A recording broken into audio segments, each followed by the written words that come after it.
Ahawaina Patajao, Nanayos Cacanos, Yam Eliezer Maluenda, Meiko, Churquiaco, Comunidad de Bonitaque Gasta. Soy Eliezer Maluenda, soy médico de la comunidad de Aguita de Churquiaco, que queda en la localidad de Bonitaque. Hoy día quería especialmente saludar a los presentes, darle las gracias a Danitza Álvarez, de San Jotay, nuestro San Jotay del pueblo de Aguita, amiga también, hermana, y que me pidió una pequeña reseña respecto a lo que es la vivencia de la medicina occidental versus la medicina ancestral.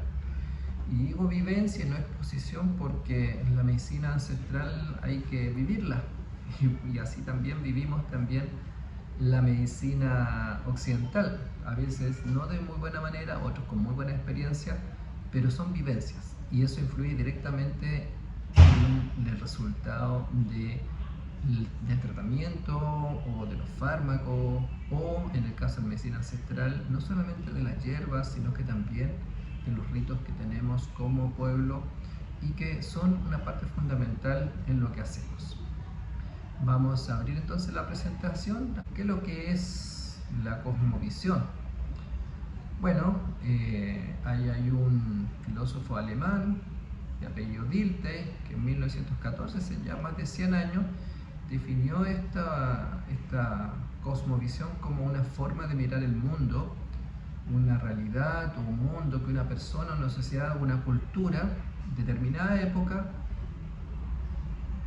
explica todo lo que percibe, los valores y también todo lo existente que existe en los campos de la vida. Y eso incluye la política, la economía, la ciencia, la religión, la moral y la filosofía. ¿Y por qué traigo a colación esta definición tan científica? Por dos motivos, porque ayer, día viernes que diga, mi padre estuvo hablando como presidente de la comunidad nuestra en la Universidad del Alba con los estudiantes de medicina, y a él le preguntaron qué era para él la cosmovisión, y en las mismas palabras casi dio exactamente la misma definición que este científico alemán de 1914. Entonces pareciera que hay algo que tiene que ver de cómo sentimos, ¿no? Y cómo desde el sentir llegamos a veces a las definiciones. Y desde el punto de vista de la forma de ver el mundo, entonces, existen tres maneras: el naturalismo, el idealismo, idealismo objetivo. Y el naturalismo tiene que ver, ¿cierto?, que el ser humano es determinado por la naturaleza, mientras que en el idealismo existen dos mundos: el de las ideas, ¿cierto?, y el de la naturaleza, donde está el hombre. Y hay una separación entonces del consciente y hay un libre albedrío, o sea, el hombre puede hacer a su antojo, como es lo que vemos hoy día en el sistema extractivista, ¿cierto?, que nos está agobiando a nosotros, las comunidades indígenas. Después está el idealismo objetivo, donde el individuo vive consciente con la armonía con su pueblo y con la naturaleza. Y ese es el que probablemente a nosotros más nos define. Hegel, Baruch Spinoza y Giordano Bruno hablaron de esto. Y también Karl Jaspers, un connotado psiquiatra, y por eso que a mí me interesa mucho el estudio de la cosmovisión, porque efectivamente la psiquiatría se ha ocupado mucho de esto. Entonces, ya estamos como en materia respecto a qué es lo ancestral, porque hablamos de medicina ancestral, hablamos de medicamento ancestral, una visión ancestral, pero ¿qué es lo ancestral?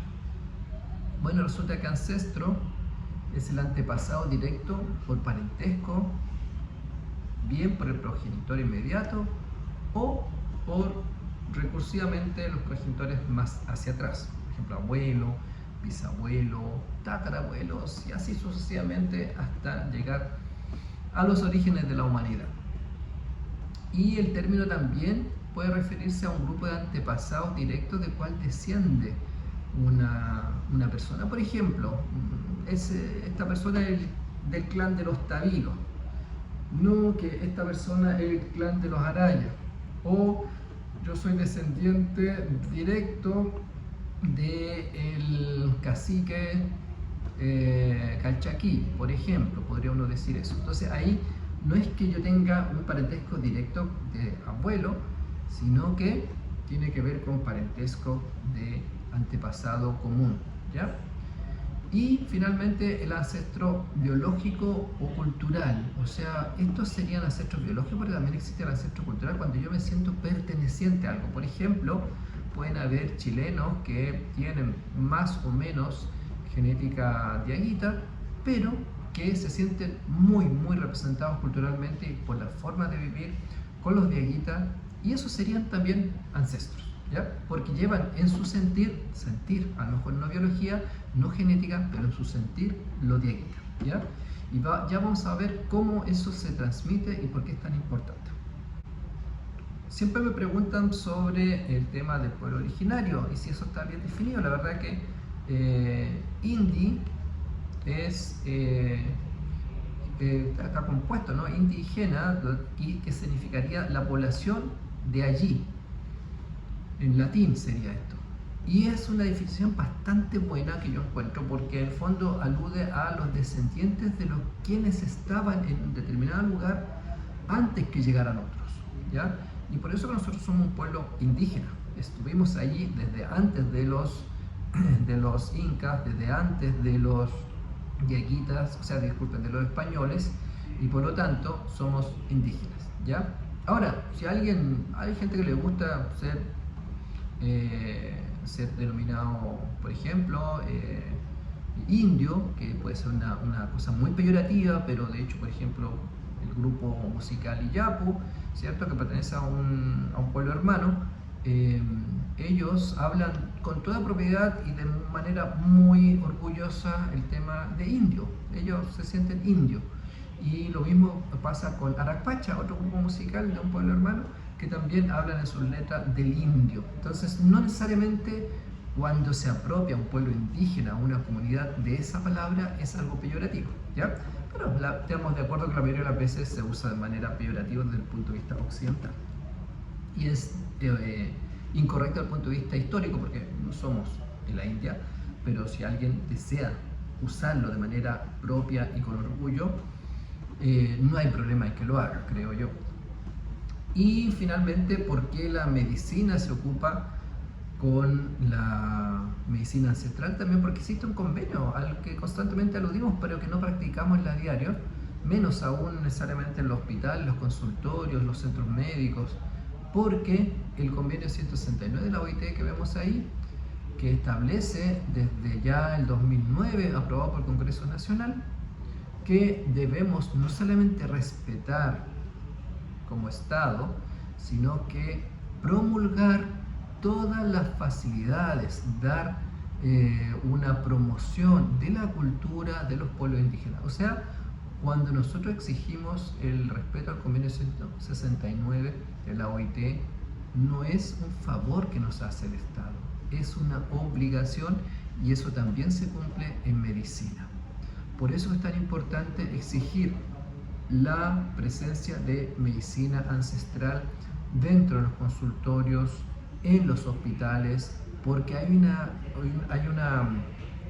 sabiduría milenaria ahí que no está siendo tomada en cuenta y que la medicina occidental muchas veces la ve como paternalista o casi de manera así como si fuera algo hippie, chamánico, y que lo ven con mucha simpatía, pero no como algo médico como tal. Entonces tenemos un concepto importante que nos preocupa y que queremos, ¿cierto?, mejorar, que es la medicina basada en el ser humano. Pero ¿por qué la medicina ancestral no tiene cabida en la medicina occidental? Es tan así, y ahí yo quiero mostrar algunos estudios de epigenética una palabra que suena de repente un poco rebuscada, pero es muy fácil de entender y que tiene que ver con que nosotros tenemos genes, ¿cierto?, que heredamos. Por eso yo soy moreno, probablemente heredo la forma de mi nariz, la forma de mis ojos, también si tengo disposición para tal o cual enfermedad. Algunos a lo mejor en este auditorio son diabéticos, otros hipertensos, y eso lo determinan variables genéticas. Sin embargo, también hay todos unos factores, unas situaciones dentro de la célula, desde el primer óvulo que es fecundado, que son epigenéticos, o sea, aquello que determina que esa información genética se exprese o no, ¿ya? Y eso depende mucho del ambiente. Les voy a dar un ejemplo muy concreto. Supongamos que un niño es asmático porque se obstruye cuando está en contacto con los plátanos orientales, ¿cierto? Esos que están por todas partes hoy en día, esos árboles que no son autóctonos de nuestra zona. Y supongamos que además de eso ese niño vive en Santiago Centro y por lo tanto se obstruye con el smog, con los plátanos orientales, y todos los inviernos, todas las primaveras pasa en la urgencia el pobre niño porque pasa obstruido. Si ese mismo niño viviera, por ejemplo, en Calama, donde a lo mejor no hay plátanos orientales, donde hay poco smog, si bien hay otro tipo de contaminación minera, pero a lo mejor hay poco smog, ahí no se va a expresar el asma y por lo tanto su genética no se expresa. ¿Se fijan que cómo el ambiente puede o no expresar la genética y alguien teniendo genética no es necesario enfermarse? Y eso depende mucho del ambiente entonces, ¿ya? Ahora, ¿qué tiene que ver eso con la medicina ancestral? Resulta que, y vamos a ver aquí un experimento de Kerry y Díaz, ellos experimentaron con unos ratoncitos, ¿ya? Unos ratoncitos de laboratorio, y ¿cómo se llama? Comenzaron a estimular a este ratoncito con electricidad, por lo tanto le producían dolor. Y mientras le producían ese dolor, la electricidad inundaba las jaulas del ratoncito con olor al cerezo, es olor al fruto de cerezo, ¿ya? Por lo tanto, al poco andar, el ratoncito se daba cuenta que olor a cerezo significaba dolor. Y cuando le inundaban la celda con olor al cerezo, aunque no le produjera el dolor, el ratoncito se asustaba, arrancaba, se ponía irritable, ¿sí? Eso era entendible, ¿cierto? Aprendió rápidamente qué significaba ese olor. Dejaron tranquilo al ratón, dejaron que tuviera descendencia, o sea, tuviera hijos y nietos, y se dieron cuenta que los nietos, hasta los nietos de ese ratoncito, cuando le hacían oler el cerezo, tenían irritabilidad, huida, temor. Algo pasó en la ratita nieto que heredó recuerdos de la ratita abuelo. ¿Y usted cómo se produce eso? Bueno, eso se explica probablemente desde la medicina epigenética, aunque hay hartos estudios todavía de eso que tienen que complementarse, pero claramente hay factores que determinan que nosotros podamos heredar recuerdos, sensaciones, ¿ya? Sentimientos. Tal vez a todos les ha pasado que frente a esto u otro estímulo, ustedes no entienden por qué se sienten eso específicamente, de tanto desagrado o al revés, de tanto agrado. Y eso a lo mejor tienen que ver algunas de esas sensaciones con la herencia de recuerdos, la medicina que está más allá de la genética y por lo tanto termina siendo epigenética, ¿ya? Entonces, podemos heredar aparentemente recuerdos. Los humanos todavía está en estudio, pero los ratoncitos claramente sí, ¿ya? Entonces eso hace que Brian Díaz y Kerry Ressler dijeron: nuestros hallazgos proporcionan un marco para abordar que la información ambiental, o sea, lo que vivimos, puede ser heredada transgeneracionalmente a nivel conductual, neuroanatómico y epigenético. ¿Qué dice esta frase? Que podemos tener una herencia más allá solamente de la genética. y que el ambiente influye mucho. ¿Y cuál es el ambiente de los indígenas? Pues bueno, la naturaleza, ir al cerro, empaparse con aire, escuchar cantos, escuchar tambores, sentir el humo, ¿no? El olor a hierba, sentir el olor a tierra, sentir cómo nuestras manos van moldeando una greda. Y por eso que esas acciones en esos contextos también hacen evocar nuestros recuerdos más ancestrales y permiten que la sanación se produzca, ¿sí? Entonces, ahí entendemos ya, incluso desde la medicina occidental, por eso quería poner este ejemplo, desde la medicina occidental podemos explicar por qué no solamente la hierba es importante, sino también el canto de la meca, las palabras de la cacica o el ritual de una maichicúa. Todo eso tiene importancia, desde sentir, ¿cierto?, que estoy siendo impregnado a lo mejor por un saumerio, ¿sí? Entonces, todo eso la medicina occidental hoy en día niega y dice, bueno, yo lo que quiero saber es cómo actúa esa hierbita, a ver si la podemos transformar en cápsula, ¿no? Y así lo vendemos, más encima. Y obtenemos ganancias, la patentamos y vendemos y obtenemos ganancias, y los indígenas ya no pueden hacer esa hierba porque está patentada. Así funciona hoy en día la industria farmacéutica.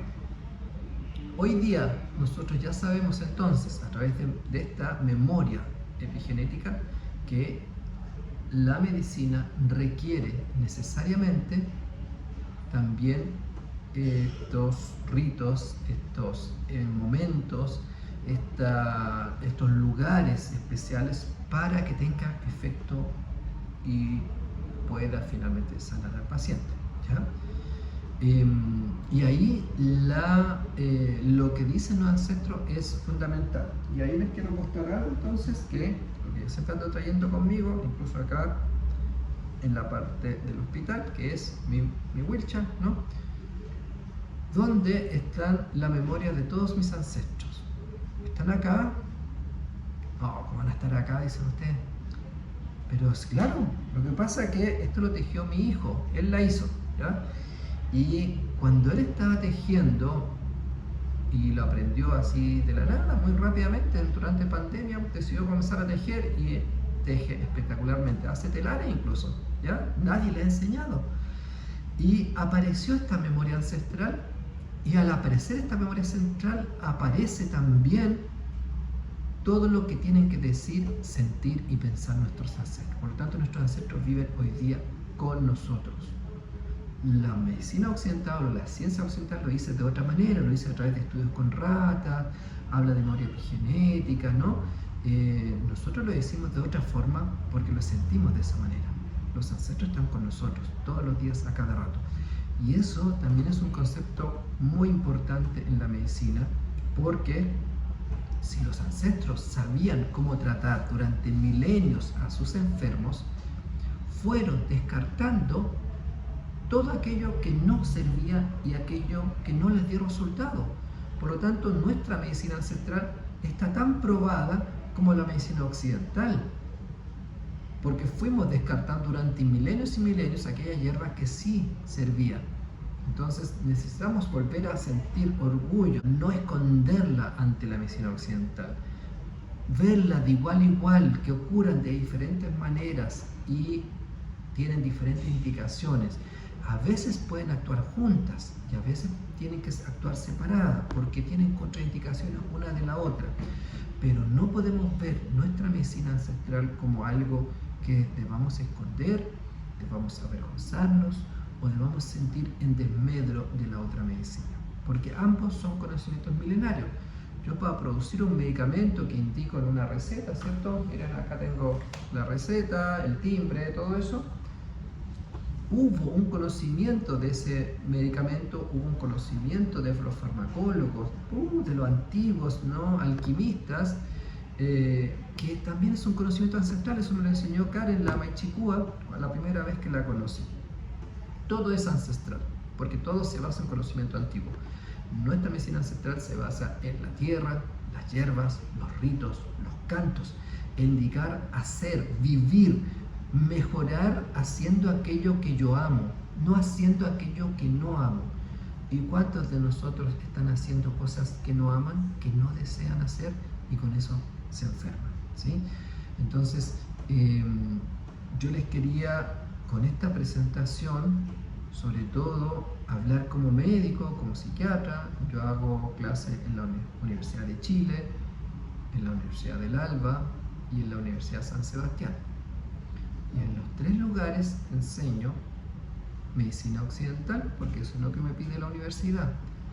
Pero también en los tres lugares enseño, y la NAI Danitza es testigo de eso, que enseño la medicina ancestral. Porque, y ahí les voy a mostrar en la presentación también, hay un trabajo ya muy antiguo que está validado en el Ministerio de Salud.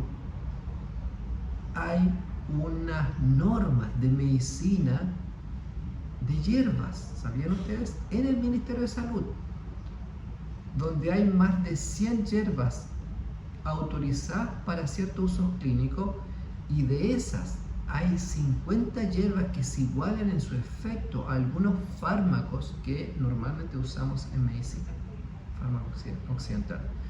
Pero a nuestro estudiante de medicina no se le enseña ese manual. Ningún estudiante de medicina es capaz de prescribir cuánta melisa y de qué manera debe tomarla. Ningún estudiante de medicina sabe lo que es poner barro, ¿no? Ningún estudiante de medicina sabe lo que es santiguar y si, por qué se usa, en qué momento, quién lo hace, será útil, ¿sí? Entonces necesitamos volver a imponer el mismo conocimiento que tiene la medicina occidental, las hierbas, el Ministerio de Salud, la medicina epigenética, o sea, la herencia de recuerdos, la ciencia, la ciencia médica. Y, por lo tanto, entender que estos no son dos medicinas que están separadas, son complementarias, una de la otra. Nosotros no somos la medicina alternativa ni la complementaria, somos la medicina del pueblo del Gita. Y esa medicina occidental también es complementaria y la necesitamos, sin duda. Y no vamos a ningunear ni una ni la otra. Entonces, con esto quiero terminar y no extenderme más allá, porque necesitamos que todos nosotros aprendamos medicina ancestral, que aprendamos cómo usarla, que los médicos, matronas, kinesiólogos, incluso todo el personal, desde los guardias, técnicos, paramédicos, estén sensibilizados con este tema, para que por ningún motivo le digan algo inapropiado a los hermanas y hermanos que asisten al hospital y que la usan, o más aún, que le falten el respeto a nuestras autoridades y nuestras sanadoras, porque eso sí sería un faltarle respeto a nuestro pueblo, a nuestros ancestros y la sangre que derramaron para que hoy día ustedes, yo, podamos estar acá. Entonces, con eso quisiera quedarme con una visión muy grata cuando yo le hablo de esto a los estudiantes de medicina, con una apertura de mente de las generaciones nuevas que yo creo que tenemos que instruir. Necesitamos entrar a las universidades, necesitamos entrar al Instituto de los Técnicos Paramédicos, necesitamos entrar con todo, con la medicina ancestral, no quedarnos atrás, no sentirnos tímidos ni avergonzados, al contrario, estar ahí con pachorra de aguita, porque así lo hicieron nuestros ancestros. Es el momento de restablecer lo que es la medicina de sanación, no solamente la que llega tarde a dar una pildorita. Nosotros sanamos. La medicina occidental todavía intenta sanar. Nosotros sanamos a la persona, no al síntoma, la persona y todo lo que involucra su vida. Y lo principal para ser sanos, como le dije, es haz lo que amas y ama lo que haces. Yo amo lo que hago, me encanta ser médico y principalmente ser médico que también vela por sus raíces, en este caso mis raíces cacanas. Que estén muy bien. Un gran abrazo a Tunal para todas y todos y que tengan una muy grata jornada. Muy orgulloso de haber tenido este espacio. No pude viajar a Copiapó, pero hoy día tenemos por suerte estas pequeñas herramientas virtuales que sí nos facilitan el contacto. Así que estén muy bien y que terminen muy gratamente la jornada. Chay, chay.